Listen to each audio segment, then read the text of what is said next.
We're going to look at developing today, and when we develop, what we're mainly doing is making sure that the film gets out of the canister and into a developing tank without being exposed to light. That is the most important thing. So to do this, we need to collect a few things.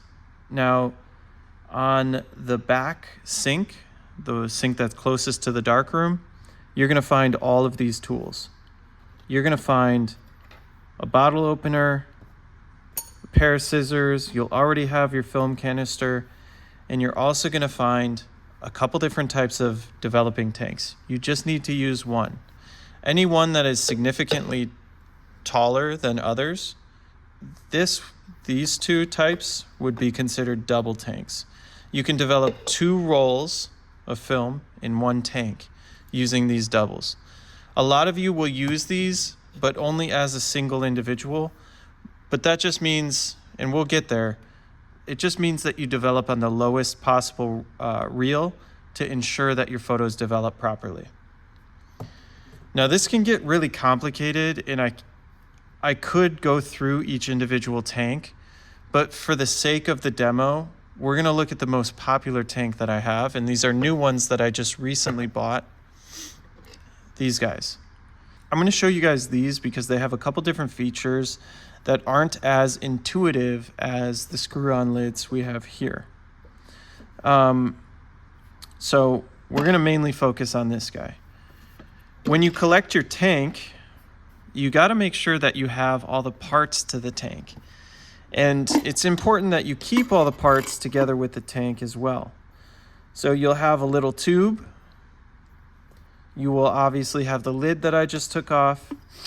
This guy screws to loosen up, and then you can pop it off. So you should have a screw-on lid. You should have 2 reels inside connected to like a cylindrical spool. And then you have the tank itself. Before you get into the bag, you should have just everything inside of your tank just to ensure that you're not missing anything or it doesn't accidentally not get put into the bag. And then again, just have it all put together so that you know it's all there, and then when you put it in the bag, it's good. Once you have all of these things collected, you're going to take your black bag, which is also found next to the heat press. It's to the right of the heat press, which is also behind the sink that I was discussing earlier, right next to the darkroom. Now these bags, you can open them. Some have Velcros, some have 2 sets of zippers. So you got to make sure that you're opening the full bag. Sometimes you have to double open 2 sets of zippers. You're going to open this up fully. You're going to take your developing tank, you're going to slide that in, and you're going to set your 3 main tools, the scissors, the film canister, and the bottle opener inside. You're going to zip it tight. And you're going to Velcro it shut. The other end of the black bag has 2 little armholes. And it's important to take off any electronic devices that you might have, smartwatches. You don't want to have those inside of the bag because any sort of light will affect the development of your film when it gets out. Because if your light turns on, it will expose your film, and you don't want to do that. You're going to ruin all those carefully taken photos that you took. Another thing you want to make sure is that this is nice and tight around your wrists so that when you're working in here, no light is being exposed through the ends of where your arms are sticking out. Okay, for demo purposes, I'm going to do all of this outside of the bag to show you what we're doing inside. Okay, inside the bag, you should have your scissors, your bottle opener, and your film canister. You should also have your developing tank with all parts inside of it. The first thing you're going to do inside the bag, and remember, I am not seeing what's happening. We are pretending that my hands are inside the bag and I'm working with these tools blindly. you're going to take your film or your bottle opener and you're going to find this end, the end that's got a clear pry, like a section to pry something off with. You're going to take that, you're going to lay the flat side on the flat edge, and you're going to hook the pried edge towards the lip of the canister. Now this is going to look a little aggressive, but you need to do this kind of just, you're going to peel this off just like you're opening a bottle. Okay? Now that this is exposed, you can simply push out your film. When you expose when you finally open your film, you're going to see and you're going to feel that there's a really thin section of your film. That thin section is what we need to cut off. The reason we need to cut this off is because it can cause a lot of issues when it comes to loading it onto one of our reels. And there's a very specific way I prefer you all cut these off. So take your scissors, you're going to feel for your scissors inside your bag. Open this up between your fingers.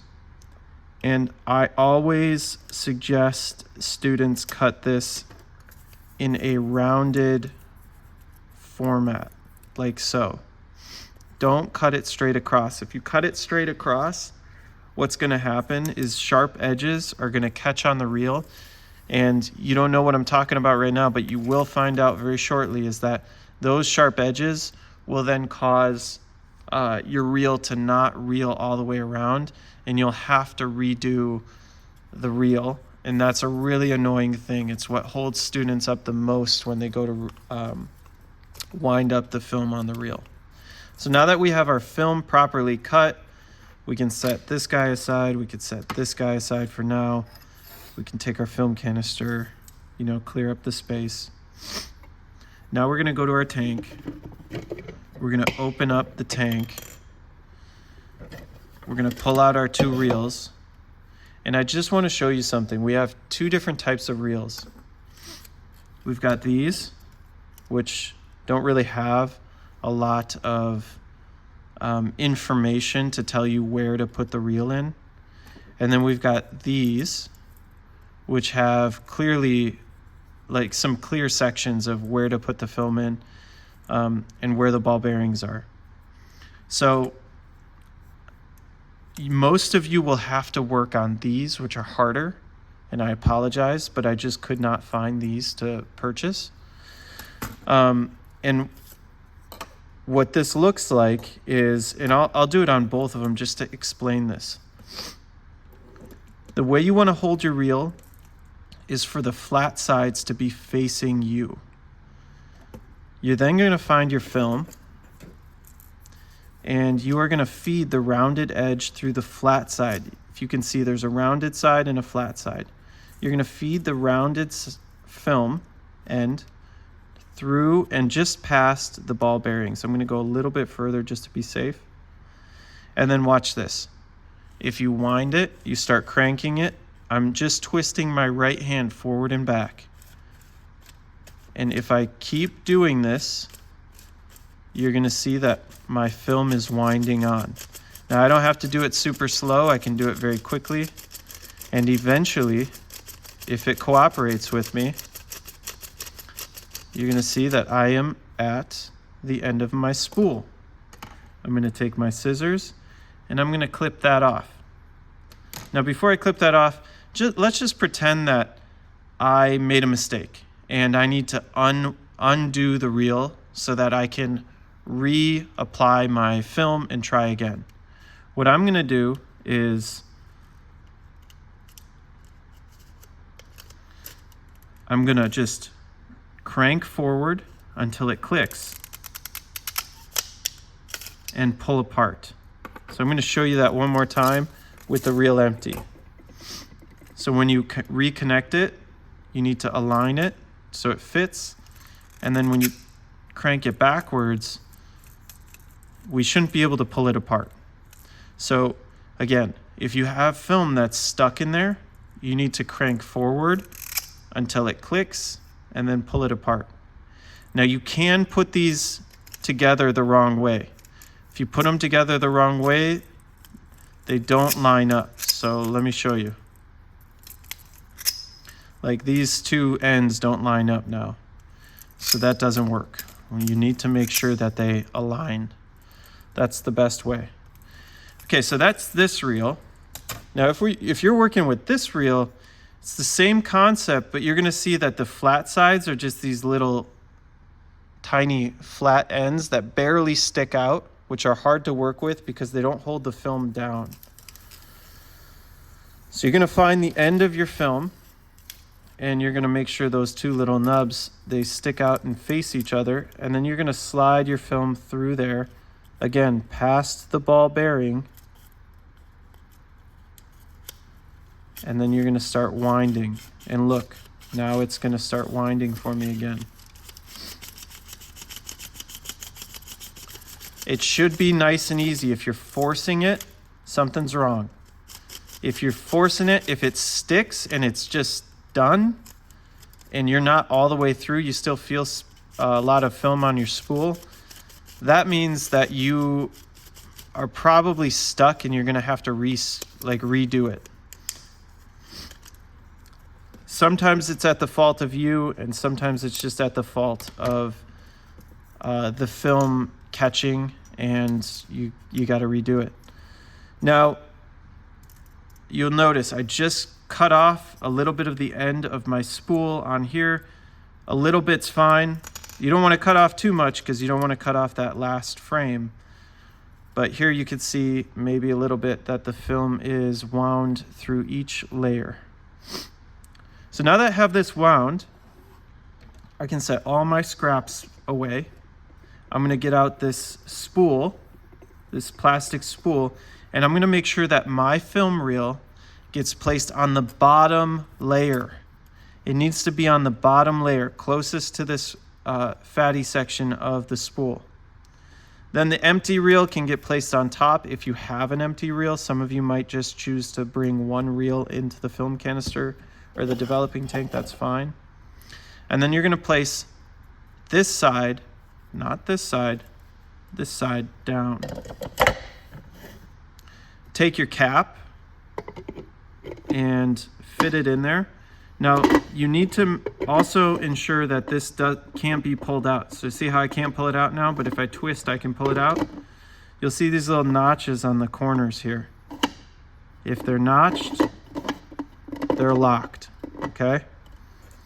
Lastly, we have this tiny little plastic piece, and there's two sections, they're like little forks. You're gonna fit this in here. If you can see in there, there's some lines inside of there. Twist this until it falls into place. You'll know it's fallen into place if you can cap and the cap fits on nicely. Now these caps are really annoying because they're really hard to put on. But like I said, these were the only developing tanks that I could find. I couldn't find the classic ones that we typically use. And that's it. You then pull your tank out of the bag. You throw all your trash away. So this is all trash. If this took you an entire hour, which for the first time, this will probably take you 1 or 2 classes just to get the film into the tank. Hopefully you can get it in an hour.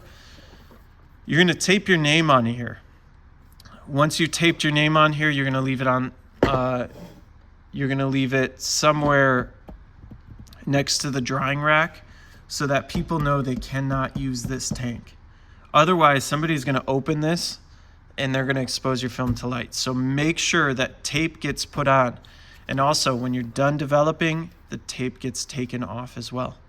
But this is the process of loading your film canister into a developing tank.